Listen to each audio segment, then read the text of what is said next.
Wonderful town, wonderful people, places to go, things to see. Melbourne, Victoria, that's my wonderful town. Beautiful parks, homes and churches, beautiful streets, places to shop. Melbourne, Victoria, that's my wonderful town. Melbourne, a center of entertainment, business and banking and industry.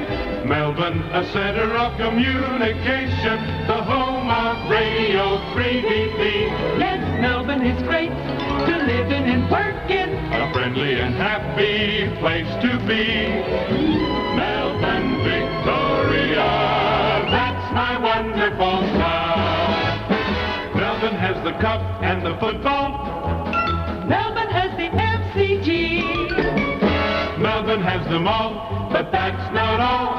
Melbourne has Radio 3DB. Melbourne has colleges and schools. Museums and a symphony. Melbourne has the best, but better yet. Melbourne has Radio 3DB. From Dandenong to Keeler, that is Melbourne.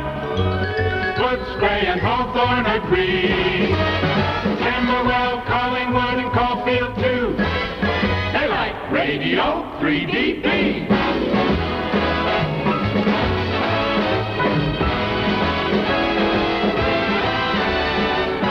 3DB Melbourne in a wonderful town. A wonderful town and a wonderful radio station, Memories of 3DB. And my studio guest tonight is an integral part of that radio station for 30 years or more. Ladies and gentlemen, say hello to Geoff McComas. Welcome, Geoff. Thanks very much indeed, Alex. Nice to be here.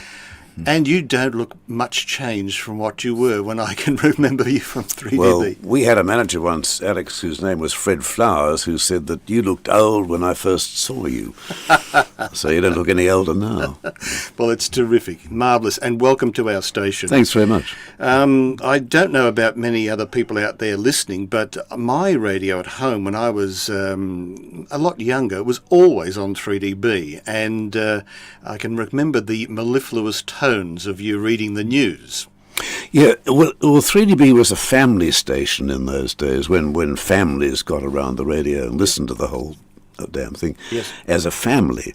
Those days, of course, have changed enormously since the 30s and the 40s and the time when I was involved in radio.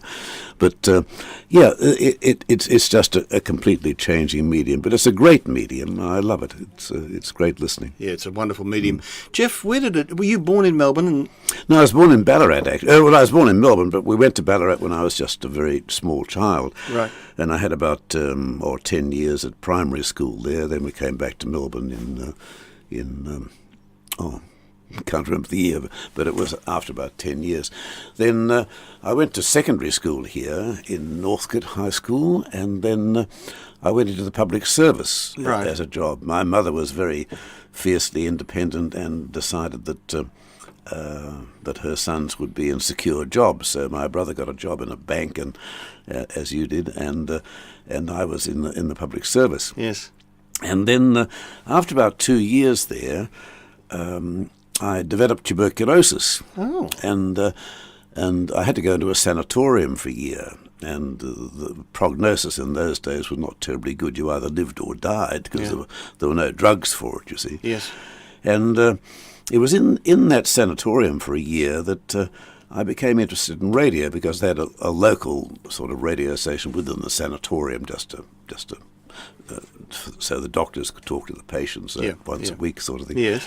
And then they had a billiard competition, I remember, and I finished up broadcasting that. It's difficult to broadcast a game of billiards. Yes. You've got to be able to see it. And then, so then I went back into the Harbour Trust again, and then this bug of radio started to get me, and I thought, well, the two things I like most in life are music and speech. I love speech. Mm-hmm. And the combination of the two seemed to be radio. So I found a guy named Lee Murray who trained announcers in those days, yes, back indeed. in the 30s and 40s. My word. And I had about 3 months going to him on a couple of nights a week. And then I got a job in Ballarat and as a 3BA? junior announcer at 3BA. And then 2 years later, I came down here, and Eric Pearce, I wore him out, and he employed me here on 3DB. 3DB Melbourne. Yeah. And of course, 3LK Central Victoria, remember? Yes, they had a relay station. It was a very good arrangement which Dave Worrell, I think, was the manager in those days, worked out that we would have a relay station up in the Wimmera. That meant that we could permanently broadcast to almost half of Victoria from a Melbourne station. That's right. Which is a great benefit to advertisers, of course, because they reached the Western District and the Northwestern District as well. It was always a question. I used to say, where's LK? Where's LK? Yeah. And of course, not a lot of people know that it is at Lubeck. Lubeck. Yeah, it's a little town outside Horsham called Lubeck, and so they got there's only a hall there, I think. I think so. That wasn't much at all. You'd blink your eye and you'd be gone. That's right. So you came into 3DB. Dave Worrell was the manager there. He was manager. He was legendary, wasn't he? He was God, yes. And Eric Pearce was JC. Yes. The two great guys. You actually, he was a mentor to you, wasn't he? Eric? He was, yes. He was very helpful to me. He gave me a lot of inspiration and I remember one night, this could be of interest to you, Alex, but on Saturday night we used to broadcast the wrestling from the stadium. Eric Welsh would be broadcast. That's right. And they had 10-minute rounds of wrestling and then a break for a commercial, which was Carlton and United Breweries. Right. And I was on duty this Saturday night about 10 o'clock, and the studio door opened, and in came Eric Pearce. What it was like seeing the Almighty, you know. And he said, "I've been listening to you, McComas, and I can't stand it any longer." So the Welsh is broadcasting the wrestling. This is going on for 10 minutes at a time. And he said, "Those commercials, you haven't got any idea what you're doing." He said, try it, read it to me. So I picked up this bit of script and said, "When you're hot and thirsty like now, have a Foster's. It's a very good beer, and you'll enjoy it." And he said, "They're the words. They're the words. What expression are you putting into it?" And he picked up this thing and he said, "Have a listen. Have a Foster's. You can see the foaming coming down the side of the glass." He painted a picture in sound with speech, and from then on, I realised that commercials were more than words. You had to live what you were talking about. That's so true, and that comes across in this particular grab. Make your coffee the way you like it best, essence, ground or powder. Make it black and steaming hot. Add carnation milk, and you've got the best cup of coffee you've ever tasted. Double rich carnation makes any coffee taste better, gives a rich, creamy smoothness, brings out the real coffee flavor. Ask for carnation milk from contented cows. So you obviously learnt. I learned something, I suppose. Yes. I learned that words are not just words. You've got to do something with them. That's right. So when you joined DB, what were you doing? What were you on air? My first shift was a broken shift, actually. I did the 3LK. We split the station from 3LK. We split that from 3DB for an hour and a half at lunchtime to broadcast the stock reports and market reports and things like that. Yes. And then they would link up again about 2 o'clock. So that split was on from 12:45 till 2. And that was the one I used to do to 3LK listeners. And then I had a break during the afternoon and came back again at 9:30 at night, would you believe? Really? And until 11:30. And the station closed down in those days at 11:30. That's right, as they did, yes. That later, of course, went to 24 hours, but that was a long time in advance of when I started. So we had this. I had a split shift between 12:45 and 2 on 3LK, and then 9:30 to 11:30 on 3DB. Now, news, how did that all evolve? I mean, you were well known as a newsreader. Well, I had a very good mentor again then, Alex. There was a chap, Dave Worrell, as I say, was an inspirational sort of a manager. He was quite a character. And he negotiated with a newsreader on the BBC named Derek Prentice, Right. who read news throughout the war. And he was a name around the world of newsreaders. He was a doyen of newsreaders. He was a brilliant newsreader. And Dave negotiated with him to bring him out to Australia for a year's contract to read news on 3DB. And there, you can imagine what a coup that was. Oh, my word. I mean, all of a sudden, this guy, who's internationally known as a newsreader, arrives on 3DB's doorstep and reads the news. He had a pretty long day, I must say. He started at 7:45 in the morning and read the morning news. Then he turned up at lunchtime and read the 12:30 news. And then he came back at 7 and read the 7 o'clock news. He had quite a day. But he was a great newsreader. He was probably one of the best I've ever heard in my life. And he helped me. And he taught me how to read news. It worries me now to hear so many newsreaders pronouncing, well, not so much pronouncing words wrongly, but putting the wrong inflection or intonation onto words and stressing unimportant words like prepositions and so on. Yes. But that's because I'm getting older. Well, no, I think that you're quite right, and there's a lot of people out there who would endorse what you're saying. That times have changed, and Yes, people yes. don't have the command of the language that is needed, and particularly when you're on a public medium. Yes. Whether it be television or radio. Well, exactly. Well, 3DB was also the spawning ground, as it were, of other news readers. There was me, for example, Yep. Brian Naylor, Mel Walden. Mel Walden, and David Johnson all came through 3DB's ranks. Yeah. And at one time, they were all on television on the networks, the various networks, at the same weren't time. they? Yes, At the same yes, time. Yes, yeah. And Jeff Raymond was another great newsreader. Wonderful, Excellent. wonderful. Yeah, he was, Channel 7, wasn't he? He went to Channel 7, yes, I from think 3DB. when he retired from there, didn't he go and set up a motel in Fiji He or did something indeed, like that? and Yes. later on he bought a castle in Ireland and Did he was, really? Refurbished the whole place and was entertaining American tourists, the last I heard. Well, why don't we have a memory of the news? Now, there was an imposing piece of music which was the theme for the 3DB News. That's right, Heart of Oak. Heart of Oak, Yes, and it's the band of the Royal Marines, and I know we've got a lot of people out there who love some band music. Let's have a listen to this and remember 3DB.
Heart of Oak, that introduced the 3DB News for many, many years. In fact, well over 30 years, I would imagine it was the theme. It probably was, yes. And it was interesting because, as I mentioned to you before we came on air, I used to listen to 3DB at home. Our radio was hardly off that station.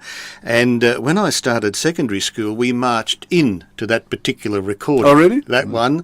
And also another one called The Flip Side, which is A Life on the Ocean Wave, and Old Comrades. They always stick in my mind as the three tunes that we marched into school. Because that's what you did in those days. Precisely. You'd be saluting the flag, and you'd quick march, and off you'd go.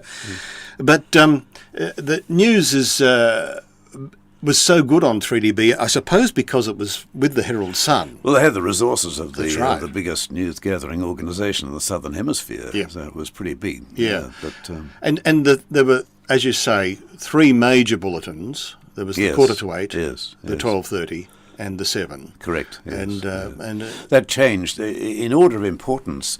The morning news service at 7:45 was probably the most listened to, I suppose, in terms of numbers.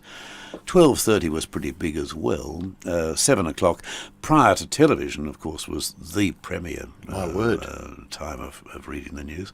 In fact, if you read the news at 7 o'clock, you got your Herald, you got your photograph in the Herald. It was quite extraordinary. You did, and one of the ways that you got your photo in the paper was through this announcement.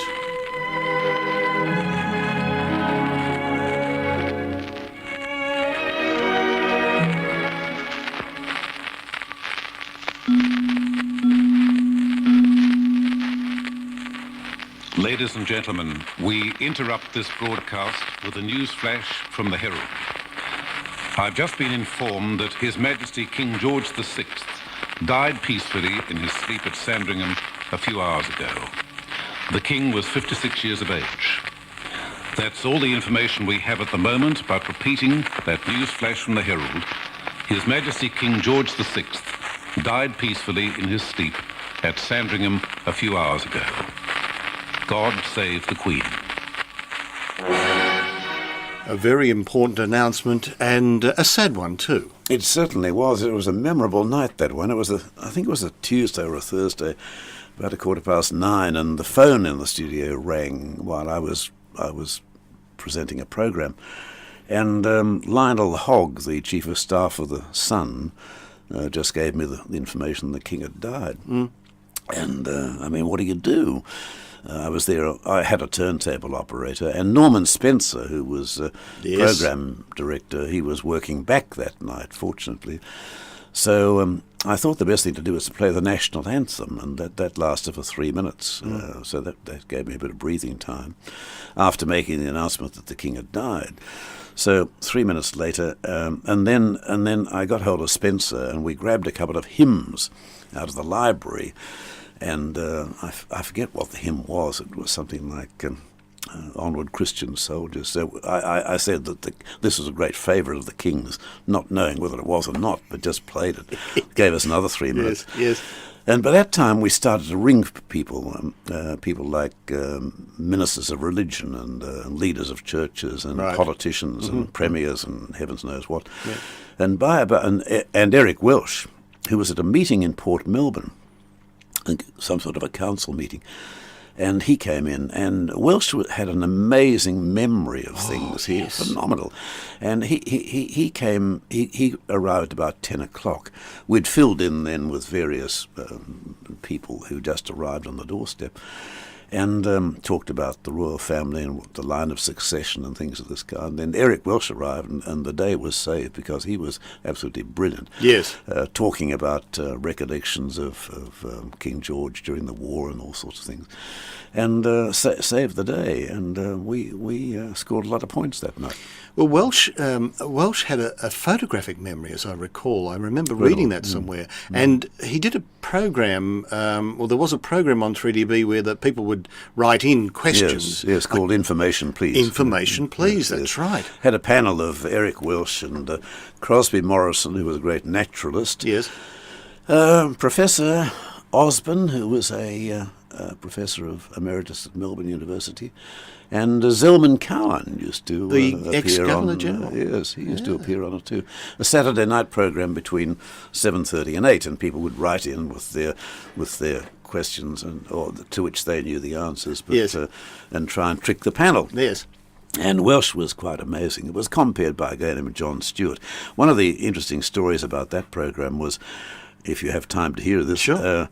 Was one Saturday night John Stewart arrived at the doorstep. It was a live program, and he was the quiz master, and arrived on the doorstep and went up the stairs about 25 past, 28 past 7, and realised he'd left the questions at home for the night. So he told Eric Welsh, and Welsh hopped in his car and scooted out to John's house in East Melbourne to pick up the questions from John's dressing room. Mm. But in the meantime, the program had gone to air, you see, and Stewart said, well, the first question is from a listener in Bandy Wallop or somewhere, and wants to know something of the origin of the sex life of some indescribable invertebrate. Yes. And Crosby Morrison came in right on cue and talked for 15 minutes about the sex life of this invertebrate, and just held the day. And by that time, Welsh got back with the questions, and John was able to continue. What are your memories or recollections of Monty Blandford? Oh, dear old boy Monty, yes, he was a lovely guy. He used to run a program called Philosopher's Scrapbook about 10:30 on Sunday mornings. Half an hour reading bits of philosophy and so on, and poetry and so on. He was a temperamental old character. They used to go down. In fact, most of the announcing staff used to finish up in Lou Richards' Hotel down in the Phoenix Street, the Phoenix, yes. legendary place. Wasn't it the sub-branch of the sub-branch of the Herald certainly was, and it was a great meeting ground and a watering hole, and yes, it was. Monty used to repair there for. I think he had brandy and milk or something, some lethal dose of something. Because the books were published too, weren't they? Yeah, they were indeed. And yes, I think if you've got one, they're quite a lot of money. Collector's items, yes. I would think. Yes. Yes. I remember attending an auction where there was one up for grabs, and really? it went for quite some dollars. Yeah. But we were talking about news, and you know. You wouldn't have made any mistakes reading the news or fluffs or anything like that, would you? I can't recall well, any. But I can actually.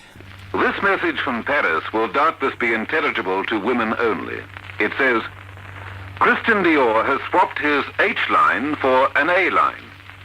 The main difference is a flare introduced in skirts with a movable waistline and broken effects representing the crossbar of the letter A, which may be set high or low. The silhouette is always broken horizontally by a variety of ways. Shoulders continue narrow and generally unpadded with set-in sleeves, though more squared effects are sometimes achieved by the absence of the high, sloping collars shown for winter. The sleeveless armhole is a leading trend for streetwear as well as for formal clothes. Dior, whose collection was shown yesterday, has done a few very drastic things to the neckline of afternoon and cocktail clothes, apparently to counteract the impression given last year that he doesn't like bosoms. The V's, whether narrow or wide from the shoulder blades, have a tight construction through the rib cage, pushing...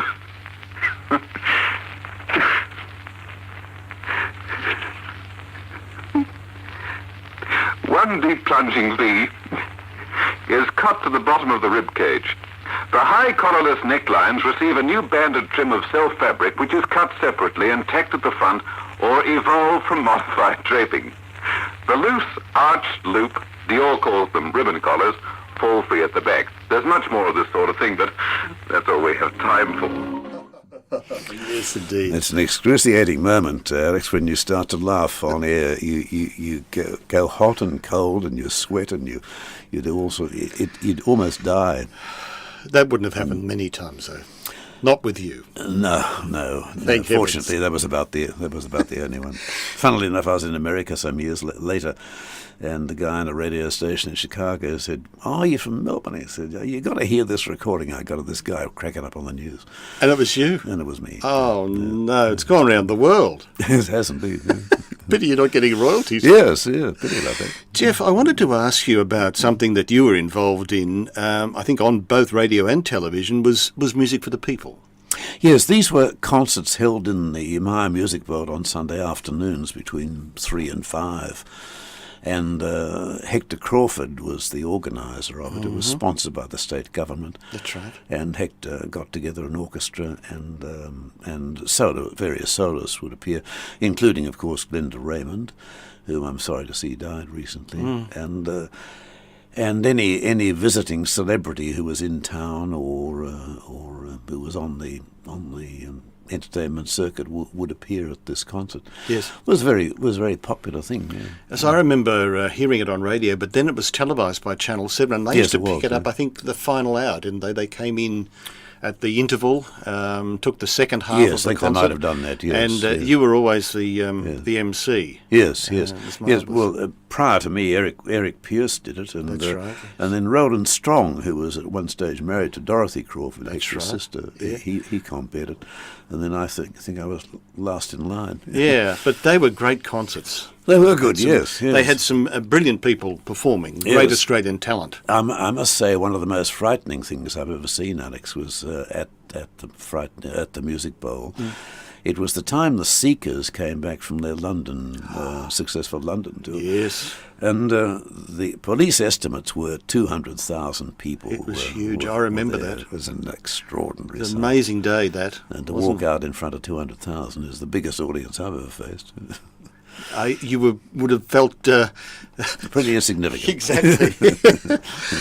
Geoff, Curtis Crawford, manager. Yes, he was manager of 3DB, 3DB for quite a number of years. He used, I've got some recordings, some transcriptions at home of various programs, and he used the nom de plume of John Curtis. Do you remember him? Yes, he did, yes. Not to get confused with the Crawfords. Exactly, yeah. Yes, he was no relation to Hector and Dorothy, but he had the same name, and he worked for them for a while as sales representative or sales manager. Some great shows came out of that station. They certainly did. did. Melbourne Opera for the People, and yes, indeed. Yes. I mean, I can go on and on and on. Yes. One of the shows that we always listened to, it was a crime show, and it was the forerunner, I suppose, if you would, of shows like Division 4 and Homicide, which was D24. D24, yes, which was a Crawford production. That's right. Yes, and they just were marvellous. Talking with Roland Strong, saying that, he only earned about £1 for each episode. Yes, he would, yes. But he used to do so many things with that, like with that show, to get it on. Yes, he was, it was adapting it. And I think he did a lot of writing for it too. Yes, he did, and he said, you think I'd be a very wealthy man, but yes, no. But there wasn't much money around in radio in those days. No, I think I joined 3DB in '47, I think it was, with £10 a week, which was pretty big in those days. Well, in those days it would have been. It would have been, yes, indeed, my word. And you left in 83. 83. At that time, there was a revolution going on within the industry, wasn't there? Yes, there was in the industry, but also in the company, because the 3DB was owned by the Herald and Weekly Times, as was Channel 7. And in 1984, I think it was, Rupert Murdoch made a bid for the Herald, and he gained control of the Herald, which meant he had control of the radio station and HSV7. Yes. Now, under the broadcasting regulations of those times, it was not permissible to hold more than 8 licenses in any one country. And there were regulations about cities and towns and so on. And so he had to divest himself of the license, and he sold it to a consortium called 3TTFM. That's right. And that went on to FM, so 3DB virtually disappeared. And we're much the poorer for it. Yes, it was a great station. I don't know, it couldn't have survived, I don't think, in its original form. Well, I mean, radio is an evolving form in any case. And also, Alex, remember this, that in those days there were only 5 commercial stations and 2 nationals. That's right. And so that they had a pretty well tied up between them. But now you've got, I don't know how many stations proliferate into Melbourne now, but it's probably about 60 or 70. I don't know the figure. Yeah, probably around that. Enormous number of Yeah. radio communities. And so you have this dissemination of listening. Geoff, we'll have to finish soon. We're running Sure. out of time. But you had a wonderful relationship with the Silver Fox, John Eden, yes. I haven't seen him for years and years and years. We used to have a great relationship. I enjoyed your on air. chats. Used to chat about Yes. just after the news at Yes, 8 exactly, o'clock. you Yes. did. I haven't heard of John for ages. I don't know where he I is.